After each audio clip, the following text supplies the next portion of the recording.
Friends, आप सभी का स्वागत है हमारे इस यूट्यूब चैनल जिसका नाम है बेस्ट स्टोरी हिंदी टच। तो आइए आज की कहानी शुरू करते हैं। कहानी का नाम है बेटियों की पसंद जाननी चाहिए। ये कहानी भी आप इसे कह सकते हो, आप इसे एक मैसेज भी कह सकते हो जो मैं आपको देना चाहती हूँ इस कहानी के जरिए। तो आइए कहानी को सुनते हैं। शीला एक मध्यम वर्गीय परिवार में रहती है। उसकी एक बहन है और एक भाई और एक पिता। माँ बचपन में ही गुजर गई थी। शीला अभी बीए की पढ़ाई कर ही रही है, लेकिन उसके पापा उसकी शादी के सपने बुनने लगे। उन्होंने अपनी बड़ी बेटी की शादी तो एक अपनी ही बराबरी की रिश्तेदारी में करवा दी। काफी लड़का भी अच्छा है और परिवार भी, लेकिन शीला के लिए उन्हें काफी खोजबीन करनी पड़ रही है। हालांकि शीला शादी अभी नहीं करना चाहती, पढ़ाई करना चाहती है। इसीलिए शीला ने बोला कि मैं पढ़ाई करना चाहती हूँ, अभी मुझे शादी नहीं करनी है। लेकिन उसके पिता का मानना ये है कि जब तक मैं लड़का ढूंढ रहा हूँ तब तक तुम पढ़ाई कर सकती हो और फिर उसके बाद में तुम्हें शादी करनी पड़ेगी। शादी के बाद तुम चाहो तो जो जी चाहे वो कर सकती हो। शीला ने भी इस बात पे हामी कर दी। आखिरकार पिताजी का मन भी तो रखना था, आखिरकार वो दिल के मरीज जो है। शीला का ही एक फ्रेंड है विवेक, जो कॉलेज में उसके साथ पढ़ता है। शीला और विवेक एक दूसरे को पसंद करते हैं और एक दूसरे से प्यार भी करते हैं, और ये दोनों एक दूसरे को जानते हैं कि हाँ वो हमारी पसंद है। हालांकि वो अपने पिताजी से ये बात नहीं कह पाती है। एक आध दो बार उसने दबी आवाज में कहना भी चाहा, लेकिन शायद उसके पिता ने उसके दिल की बात सुनना नहीं चाहा। उसने खुलकर इसलिए नहीं कहा क्योंकि विवेक की अभी कोई जॉब नहीं है, इसीलिए नहीं कहा। उसने अपने मन की बात मन में ही रहने दी। शीला खुद भी पढ़ाई कर एक अच्छी जॉब करना चाहती थी, ताकि वो ये चाहती थी कि जब मैं जॉब ढूंढने जाऊं, नौकरी लेने जाऊं, तो घूस देकर नहीं, मेरी डिग्रियों के बल पर मैं नौकरी को हासिल करूं। लेकिन किस्मत को कुछ और ही मंजूर था। उसके पिता ने उसके लिए एक लड़का देख लिया जो कि शिक्षित भी था और काफी अमीर घर से था। शीला के पिताजी ने उससे उसकी शादी तय कर दी और तैयारियों में जुट गए। शादी भी शीला की हो गई। उन्होंने अपनी हैसियत से कहीं ज्यादा दान दिया, इतना दहेज दिया कि उन्हें अपना घर भी गिरवी रखना पड़ा। लेकिन इसके बाद भी उन्होंने ये सोचा कि हम जितना दहेज देंगे उतना ही ससुराल वाले हमारी लड़की का मान सम्मान करेंगे। लेकिन ऐसा नहीं हुआ। मान सम्मान करना तो बहुत दूर की बात है। शीला के ससुराल वाले लालची थे, एक नंबर के लालची। यहाँ तक कि उसका पति भी, वो अपनी माँ की सुनता था, शीला की नहीं। उसे तो बस पैसे से और दान दहेज में क्या आया है उससे मतलब था। यूं तो शीला के पिता ने सब कुछ दहेज में दिया था, एक सुई से लेके कार तक भी। लेकिन फिर भी कुछ ऐसी चीजें थी जो वो नहीं दे पाए, या उन्हें शायद याद नहीं रहा। वो चीजें इसे 10 बार गिनाई जाती, ताने दिए जाते कि तेरे बाप ने क्या दिया है।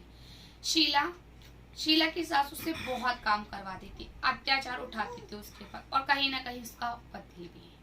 शीला की सास, जब शीला के पिता ने उसको देखा था तब उनके घर में नौकरानी थी, लेकिन शीला की शादी के बाद सास ने वो नौकरानी में हटा दी, ये कहकर कि जब बहू है तो नौकरानी से काम क्यों कर रहे हैं।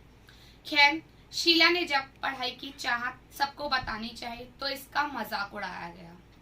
शीला के ससुराल वाले बिल्कुल भी मान सम्मान शीला का नहीं करते थे, साथ ही उसके पिता का भी। एक नंबर के लालची जो ठहरे। ऐसे ही दिन गुजर रहे थे। एक दिन शीला को काफी बुखार था और वो खाना नहीं बना सकी, तो सास और पति दोनों ने ही मिलके बोला, अय्याश की बेटी है, खाना कैसे नहीं बनाएगी। ये सुनकर शीला का काफी दिल दुखा, लेकिन वो क्या कह सकती है, उसके पिता मरीज हैं दिल के। इसीलिए वो चुपचाप रोती बिलखती घर के काम और खाना बनाने लग गई। लेकिन अब उसके जीने की इच्छा खत्म हो चुकी थी। उसने मन में ठाना कि मुझे जीना ही नहीं है, मैं अपने पिताजी पे बोझ बन गई हूँ। जिन लोगों के दिल जीतने के लिए, जिन लोगों का घर भरने के लिए उन्होंने अपना घर गिरवी रख दिया, उन्हीं लोगों का ये सम्मान नहीं करते। इतनी नीची गाली दी मेरे पिता, संत जैसे पिता को आज मेरी वजह से ये गाली पड़ी है। लेकिन आज ही हुआ ये सब, इसके बाद आइंदा ऐसा कभी नहीं होगा, क्योंकि जब शीला ही नहीं रहेगी तो शीला के परिवार वालों को गाली कैसे पड़ेगी। शीला ने सबके लिए खाना बनाया और जो गेहूं में कीड़े ना लगे वो दवाई डालकर रखते हैं। शीला ने वो दवाई खा ली और हमेशा के लिए सो गई। फ्रेंड्स, जब ये बात उसके पिता को पता चली तो वो दिल के मरीज पहले ही थे। उन्हें ये बात से बहुत सदमा लगा और उन्हें अटैक पड़ा, जिससे उनकी मृत्यु हो गई। फ्रेंड्स, ये कहानी यहीं खत्म होती है, लेकिन मेरी इस कहानी के उद्देश्य से मैं आपको ये समझाना चाहती हूँ कि अक्सर माता पिता ये सोचते हैं कि हम बड़े हैं, हम माता पिता हैं, तो हम अपने बेटे के लिए बेटी के लिए जो करेंगे, जहाँ रिश्ता ढूंढेंगे, अच्छा ही करेंगे। अक्सर ये बात सही भी होती है और ज्यादातर गलत भी, क्योंकि शादी ब्याह जैसी चीजों में हमें अपने बच्चों की राय लेनी चाहिए। खासकर बेटियों की राय तो बहुत जरूरी है जानना, क्योंकि बेटियां मन की बहुत कोमल होती हैं। वो अपनी मन की बात मन में ही दबा जाती हैं, माता पिता के सम्मान के लिए, उनका मन रखने के लिए। लेकिन फिर वो खुश नहीं रह पाती अपनी नई जिंदगी में, क्योंकि जिसे वो पाना चाहती हैं। तो फ्रेंड्स, मैं तो यही कहूंगी कि हमें अपने बच्चों की भी राय देनी चाहिए। और शायद इसीलिए पुराने जमाने में, जैसे कि रामायण में और भी बहुत सारी ऐसी पौराणिक कथाएं हैं जिसमें खुद लड़कियां स्वयंवर करती थी। शायद उनके पिता वगैरह इसलिए स्वयंवर रचाते थे ताकि उनकी बेटी को जो वर पसंद हो वो उसे वरे, या जो वो जिससे प्रेम करती हैं वो उससे शादी के लिए कहें। शायद ये प्रथा इसलिए चली आई है, लेकिन काफी घरों में इस चीज को नहीं मानते हैं।